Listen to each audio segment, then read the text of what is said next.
Zap Crypto. Tous les jours, toute l'actu crypto au même endroit. Et pour me soutenir, abonne-toi et active la cloche pour ne pas manquer le prochain Zap Crypto. Le Crypto Fear and Greed 27 dans la peur, les ordres de marché ce matin 10h que j'enregistre l'émission, plutôt en recherche d'achat, c'est pas encore fou complet, on voit que ça se bataille entre Coinbase et Binance ici, entre vendeurs et acheteurs, entre 39 000 et quasi 40 000 $. J'espère que vous allez bien aujourd'hui après hier un chouette rallye pendant la session du FOMC où globalement ce qui aura déclenché c'est quand Powell leur a dit il n'y aura pas d'augmentation de 75 BPS donc globalement on va s'en tenir à 0,5. Donc il y aura 0,5 qui vont être ajoutés dans les prochaines rencontres, mais le fait que ça ne va pas dégénérer dans des chiffres plus grands, ça a été a priori accepté comme une news relativement neutre, voire positive pendant la session. Pour la petite anecdote, personnellement j'ai attendu d'avoir le maximum d'informations avant d'agir, ça veut dire que hier dans la journée j'ai pris un long, mais c'était avant la session, hein, contrairement à ce que j'avais dit, c'est juste que je trouvais étrangement haussier, donc j'ai pris un long, je suis sorti, j'ai passé une super journée. Le mec qui raconte sa vie, vous êtes venu pour ça. Je suis allé voir Doctor Strange, excellent, j'ai beaucoup aimé. Ça commence moyen, ça finit incroyable. J'ai envie d'y retourner. Alors du coup, le Bitcoin qui enfin valide et sa divergence haussière, donc le signal de momentum haussier, il est là. Techniquement, les acheteurs ont repris la force du mouvement. Donc, en termes de probabilité, et encore une fois, ce ne sont que des probabilités, maintenant, ce qui est probable, tant que le marché américain ne cède pas et ne se fait pas défoncer, parce qu'on est très corrélé au marché américain, si le marché US continue de monter et que le momentum reste ainsi, tant qu'il reste haussier, il y a de grandes chances qu'on puisse continuer de monter et se rediriger vers les résistances parce que les vendeurs ont perdu la force du mouvement et les acheteurs l'ont récupéré. Et également, les acheteurs ont récupéré également une chose très importante, c'est la dynamique. Le W s'est dessiné sur le prix. On n'est plus dans une dynamique baissière de M, comme ici par exemple, on a le premier M et donc là on passe dans une dynamique baissière et le marché chute. Ok ? Là, on est dans une dynamique haussière. Enfin, on a fait notre premier W. Et pour confirmer un peu plus les choses, ce qu'il faudrait, c'est casser des sommets précédents. Donc, casser ce sommet pour vraiment se dire « Ok, on est bien bullish », donc vraiment s'installer au-dessus des 40 600 $ environ. Vous voyez, pour le moment, avec cet indicateur, on remarque qu'un passage au-dessus de la MM20 est un signal positif également, mais que si on devait repasser en dessous, bien entendu, il y aurait de fortes chances qu'on retrace toute la hausse qu'on a eue hier. Hein. Il faut le dire quand même. Hein. Donc il y a un scénario effectivement pessimiste de Bart Simpson, cassure, on latéralise, on n'arrive pas à repoursuivre le mouvement à la hausse et on retombe au point de départ, 37 500 $. Donc bon, pour le moment, on n'est pas en réalité totalement tiré d'affaire. Néanmoins, si on regarde effectivement cet indicateur des moyennes mobiles, enfin des bandes de Bollinger, ça pourrait s'apparenter pour le moment à une cassure, pullback, consolidation, pour ensuite retenter un pump et aller chercher l'objectif correspondant à quoi ? Correspondant à la bande haute de Bollinger et à la clôture, dernière clôture ici, à 41 500, 42 000 $. Je zoome ça parce que j'aimerais vraiment envie de vous le montrer. En somme, par rapport au précédent high ici, donc c'était les 48 000 $, vous avez en fait un funding qui est complètement décroissant. Voilà, ni plus ni moins. Funding sur l'ensemble des échangeurs, que ce soit avec Bitcoin ou en excluant Bitcoin et Ethereum, c'est décroissant, funding décroissant. Le funding sur FTX est extrêmement décroissant, et notamment sur Bitcoin, évidemment. Et vous avez un open interest qui a beaucoup dégonflé. On a perdu à peu près 20%, 22% à peu près au niveau des open interest, que ce soit sur l'ensemble des cryptoactifs hors Ethereum ou directement sur l'ensemble des cryptoactifs avec Bitcoin, bien sûr. Donc dès lors, pour moi, il y a majoritairement de personnes qui sont agressivement en levier de vente à découvert sur ce marché depuis les 48 000 $. Le petit bear flag ici toujours en cours pour Ethereum de la même façon qu'il l'est sur Bitcoin. On est sous la zone de pivot ici qui pourrait, si jamais on repasse au-dessus, nous projeter un peu plus haut 3050, 3060 $ pour espérer rallier entre 3600 et la projection, pourquoi pas, de ce canal ici qui nous ramènerait à peu de choses près autour de 4000 $. Pour l'instant, comme vous le savez, ça reste Bitcoin dépendant, mais malgré tout, le fondamental d'Ethereum étant ce qu'il est pour les prochains mois, clairement, je n'ai aucune raison en ce moment d'être négatif sur Ethereum. J'aimerais bien vous en dire du mal, mais voilà. Déjà, comme vous le savez, ça représente la majorité de mes holdings en tant que crypto. Donc, c'est que vraiment, j'ai des convictions fortes là-dedans, sinon j'y serais pas. Et ensuite, d'un point de vue fondamental, n'hésitez pas si vous avez des choses négatives à me dire sur Ethereum, à le dire en commentaire sur YouTube, sur Twitter ou ailleurs. Mais voilà, pour l'instant, je vois pas comment on pourrait être pessimiste sur le prochain semestre sur la seconde blockchain et crypto-monnaie du marché. Et là, je vous mets le calendrier économique de MarketWatch. Il faudra suivre plusieurs choses. D'abord, vendredi, on aura des news sur le unemployment rates, c'est donc le taux de chômage aux États-Unis. Vous voyez que les prédictions sont de 3,5-3,6%. Donc si on a un taux de chômage qui augmente, c'est dégueulasse à dire, mais c'est plutôt bon pour nous. Ça veut dire que Powell va être dovish dans ses prochains meetings. Donc ça, c'est une première chose à suivre.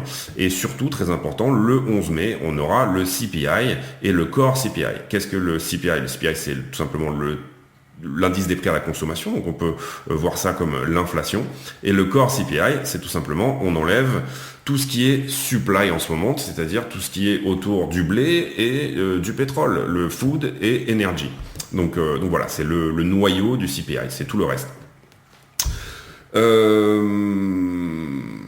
Voilà, je pense ici avoir fait le tour, en tout cas sur cette thématique-là. Sachez que la Fed a voté cette hausse de 0,5 et le fait qu'on fasse du tapering moins rapidement à l'unanimité, c'est-à-dire 10 voix contre 0. Donc voilà, pour moi c'est important ici, c'était important de décrypter tout ça et de vous faire comprendre quelles sont les news à suivre. Comprendre aussi que là on est tranquille pour 3 mois, mais à partir du moment, si jamais à un moment donné, donc là le marché c'est ce que Powell veut faire et veut dire. Powell veut dire on va probablement aller à 3% de taux d'intérêt d'ici la fin de l'année. Donc ça, c'est une quasi-certitude. Powell nous dit on veut garder le plein emploi à tout prix. Et Powell nous dit je suis victime des chocs de demande et je ne peux rien faire là-dessus. Ça va être, pour le coup, quelque chose qui va devoir être fait par d'autres politique, hein, le Congrès, le Sénat, etc. Enfin, ceux qui s'occupent de ces problèmes de demande vont ici devoir le faire. Que nous dit notre ami Warren Buffett? C'est super puissant ce qu'il nous dit. Il nous dit les particuliers ne peuvent pas faire grand-chose pour éviter l'inflation. On va tous subir l'inflation. Vous, moi, nous allons subir l'inflation. Il dit mais vous devez vous protéger contre l'inflation. Premièrement, il dit il faut aiguiser ses compétences et œuvrer à être au sommet de son art. Vous faites partie de ma communauté. Vous savez que dans ma communauté, j'aime bien dire agir. Il y a les gens qui se plaignent, toute leur vie ils sont là à se plaindre. Il y a des gens, ils bossent, ils agissent. D'accord ? Il faut faire partie des gens qui agissent dans la vie. Pas des gens qui se plaignent, pas des gens qui pleurent tout le temps, pas des gens qui sont là en mode pessimiste, en mode c'est la fin du monde, en mode oh là là, ouais, c'est chaos, le chaos, attention, ça sert à rien, voilà. Non, bougez-vous. Aujourd'hui, encore plus qu'avant. Et je suis complètement d'accord avec Warren Buffett. Aujourd'hui, il faut être le meilleur dans votre domaine. Il faut être excellent. Il faut gagner plus d'argent. Il faut être plus compétent. Il faut être plus efficace. Il faut être plus productif. Il faut donner le meilleur. Aujourd'hui, plus que jamais. Parce que la compétition va faire rage. D'accord ? La compétition, les inégalités, le chaos social, les mouvements sociaux, l'inflation, tout ça fait que la seule manière de s'en sortir, c'est d'être excellent. Pas d'être moyen, pas d'être bon, d'être excellent dans ce que vous faites. Premièrement. Ensuite, on passe sur achat rapidement. Binance et désormais PSAN. PSAN, qu'est-ce que c'est ? C'est la certification française pour pouvoir délivrer, il me semble, des produits crypto, si je ne me trompe pas. Et en fait, c'est hyper important d'avoir ça au niveau de la France, pour être bien régulier, pour être bien dans les papiers de la France. Et ça va avec ce qu'on fait Binance. Rappelez-vous, vous avez passé un message comme quoi, vous avez mis un tweet en expliquant que Binance allait retirer les futurs à partir du 26 avril. Et comme par hasard, genre quelques semaines après, ça y est, Binance a le PSAN. Et du coup, à mon avis, ils ont tout fait pour que ça aille bien en fonction de l'État français, voilà, au niveau d'enlever les futurs, etc., pour essayer d'avoir le PSAN. Donc à voir, au moins ça leur permet d'être mieux régulés, ils enlèvent un peu leurs produits, mais voilà, c'est une balance, hein, c'est une balance de toute façon, et pour eux, voilà, c'est plus intéressant d'avoir le PSAN, d'être mieux régulé en France, mais par contre d'avoir un peu moins de produits pour leurs utilisateurs. Alors, on va aller voir ici ce qui s'est passé sur les adresses, rapidement sur Glassnode. Les adresses à plus de 10 000 bitcoins. Vous voyez qu'ici, les adresses de 10 000 bitcoins, elles étaient de 89 le 30 avril. Et sur les 4 ou 5 derniers jours, elles ont pas mal augmenté. Le 4 mai, donc hier, on est passé à 92 adresses. Alors, donc 3 adresses en plus à plus de 10 000 bitcoins. 3 adresses, c'est quand même relativement important. Vous voyez qu'ici, la trend est en train de probablement s'inverser, ou en tout cas, on a un joli rebond ici des baleines à bosse, donc les baleines à plus de 10 000 bitcoins. Ici, les baleines tout court, elles ont plutôt fait de la distribution hier sur ce qui s'est passé ici, on avait réaccumulé un petit peu et elles ont plutôt distribué. Donc ça, c'est les baleines, donc les adresses de 1000 à 10 000 bitcoins. Ici, on en avait 2000 et là, on en a perdu une bonne vingtaine. Voilà. C'est pas flagrant, mais c'est là. Donc il faut Ici, les adresses à plus de 100 bitcoins qui sont en forte accumulation, légère prise de profit hier sur ce rebond. Et les adresses à plus de 10 bitcoins, pareil, forte accumulation avant-hier, donc sur le dip des 37,5, quelque chose comme ça, et redistribution ici d'une partie de leur bitcoin sur le niveau des 40, on va dire. Les adresses qui ne sont pas égales à 0, vous voyez qu'on est toujours sur cette forte augmentation des adresses. Donc ça, c'est plutôt pour nous dire qu'on n'a pas trouvé de bottom de marché. En général, sur des bottoms de marché, le nombre d'adresses en circulation diminue. Vous le comprenez là. Ici, ça c'était 2017. On avait eu une forte diminution des adresses, alors que là, on est toujours en train d'augmenter. Donc potentiellement, toujours dans des niveaux où l'argent institutionnel ne revient pas, et ça, on en a parlé dans pas mal de vidéos, mais où il y a toujours une demande forte pour Bitcoin. On continue à parler des banques qui s'ouvrent aux crypto avec la LGT Bank qui va proposer à ses clients la possibilité d'investir directement dans le secteur des crypto-monnaies. À savoir que la LGT Bank n'est pas une banque lambda car il s'agit d'une banque située au Liechtenstein et qui est la plus grande banque privée familiale au monde. Donc ici, rien à voir avec la banque postale. Bref, on a désormais les banques les plus prestigieuses et les plus fortunées qui ont bien compris que l'écosystème crypto a un grand avenir devant lui et ils décident donc de rentrer dans ce secteur. Lightning et Bitcoin sont des systèmes moins chers, plus rapides, plus inclusifs et plus sécurisés que les systèmes existants de transfert de valeur. Et puisqu'en plus de ça, c'est la seule monnaie au monde aujourd'hui dont la politique monétaire soit réellement incorruptible, je pense vraiment que les lois naturelles de l'évolution économique et technologique ne peuvent que nous faire tendre au fur et à mesure vers ce système. Comme vous pouvez le voir, Bitcoin continue d'agir comme un cheval de Troie pour le système monétaire traditionnel parce que la technologie est tellement utile que les humains ont tous une incitation financière à l'adopter d'une façon ou d'une autre. Une explosion de l'utilisation du réseau Lightning au niveau mondial signifierait une explosion de l'utilité de Bitcoin parce que les canaux de communication Lightning ont besoin de Bitcoin pour transférer de la valeur sur le réseau. Et une explosion de l'utilité de Bitcoin signifierait une explosion de la demande en Bitcoin et donc une forte hausse du prix de Bitcoin. Donc sur le moyen et sur le long terme, une explosion de l'utilisation de Lightning signifie indirectement une explosion de la valeur du prix de Bitcoin. Je pense que la plupart des gens sous-estiment le rôle que va jouer le réseau Lightning dans les prochaines années et c'est pour ça que je pense aussi que la plupart des gens sous-estiment aujourd'hui ce que Bitcoin peut devenir. Selon moi, ces deux technologies vont se combiner pour former de facto le système monétaire et le système de paiement numéro 1 dans le monde et je pense que des milliards d'humains vont utiliser Bitcoin et Lightning d'ici à dans quelques années, très souvent sans même s'en rendre compte et globalement, je pense que cette révolution va transformer notre société de façon qu'on ne peut même pas encore imaginer. Une information qui nous vient de Grégory Raymond sur le nombre de Français qui auraient investi dans la crypto-monnaie et ça vient confirmer en fait des études précédentes. On serait déjà à 9,6% des adultes français qui auraient déjà investi dans la crypto. Je trouve ça assez énorme. Je m'attendais vraiment à un chiffre beaucoup plus bas. Il y a quelques mois, il y a eu une première étude où on parlait de 8% des Français. Les gens ont déjà commencé à dire c'est peut-être un peu trop. Et ben non, en fait, c'est confirmé. Là, c'est un autre cabinet. Avant, c'était KPMG. Là, c'est SIA Partner d'où nous vient cette étude.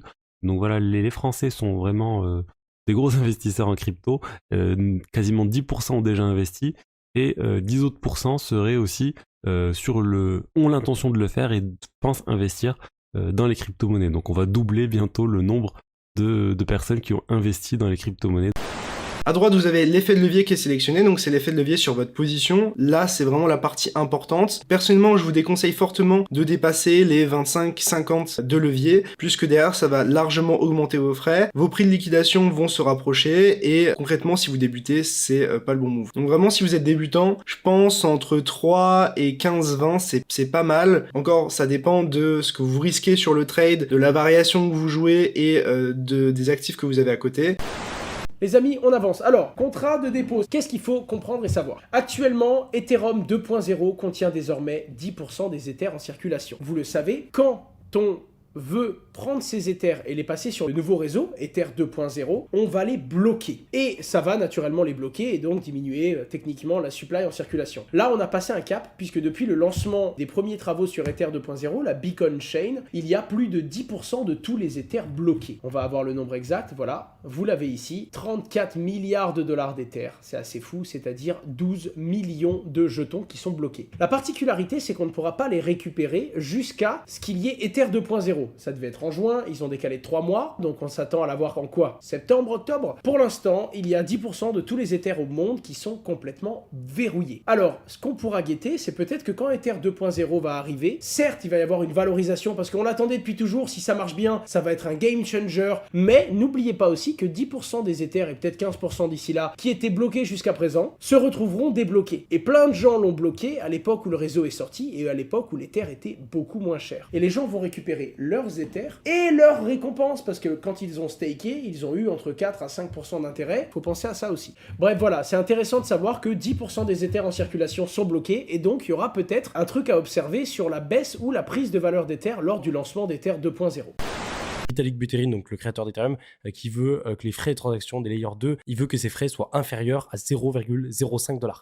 J'aimerais bien, parce que moi j'ai payé des fortunes en gas fee parfois sur Ethereum, et c'est vrai que ce serait plutôt cool. On verra que c'est donné avec ETH 2.0, etc. C'est vrai que s'ils arrivent à mettre tout ça en place, avec une blockchain qui marche bien, qui est scalable, avec des frais assez faibles, ça va être incroyable. Square Enix qui va revendre 3 de ses studios pour investir massivement dans le futur des jeux vidéo. En effet, aujourd'hui on apprend que l'éditeur du jeu vidéo japonais va revendre 3 de ses studios et ils espèrent en tirer 300 millions de dollars qui seront réinvestis dans l'intelligence artificielle, le cloud et bien sûr le gaming blockchain. Donc ici on voit que Square Enix tourne une page de leur histoire en revendant des gros studios qui leur ont permis de produire des jeux phares de la firme comme par exemple Tomb Raider, et cela dans le but de miser sur l'avenir des jeux vidéo qui permettra d'ajouter la notion de propriété dans ce secteur. Et donc il semblerait que la course à la blockchain et NFT pour les éditeurs de jeux vidéo soit bien lancée, car je vous rappelle qu'il y a quelques mois c'était Ubisoft qui avait été le premier à plonger dans ce secteur en proposant une plateforme NFT. Bref, entre les acteurs crypto qui travaillent sur leur propre jeu blockchain et les acteurs classiques qui investissent massivement dans ce secteur, vous pouvez être sûr et certain que les années à venir vont voir une véritable révolution dans le secteur des jeux vidéo. Est-ce que tu peux nous présenter, avant qu'on passe à la suite, Eric, l'événement qui aura lieu demain? Eh bien, on fait un événement. Donc, on a l'habitude au Jardin du Luxe, on a commencé juste avant les confinements, de faire des webinars de qualité. On fait un gros webinar qui va durer 2h30 demain, de 18h à 20h30. Avec l'idée, c'est de ne pas avoir de gourou, mais avoir que, entre guillemets, des faiseurs, des makers du Web3. Donc, on va avoir, par exemple, Ian Rogers, l'ancien Chief Digital Officer d'LVMH sur Ledger, qui est une des rares success stories Web3 et qui justement est dans la dimension de sécurité avec les wallets et ainsi de suite. On va avoir Exclusible, qui est une grosse marketplace de NFT. On va avoir, et dans les métaverses, on a le créateur de Sandbox, le créateur de Garou. Exactement. Et on va avoir aussi Farfetch, et sur la patronne de la prospective, comment justement un site e-commerce, enfin un géant, c'est pas un site e-commerce, un géant de l'e-commerce va utiliser les métaverses et les NFT. Et en parlant de s'envoler, ça vous dirait d'acheter un billet d'avion au format NFT ?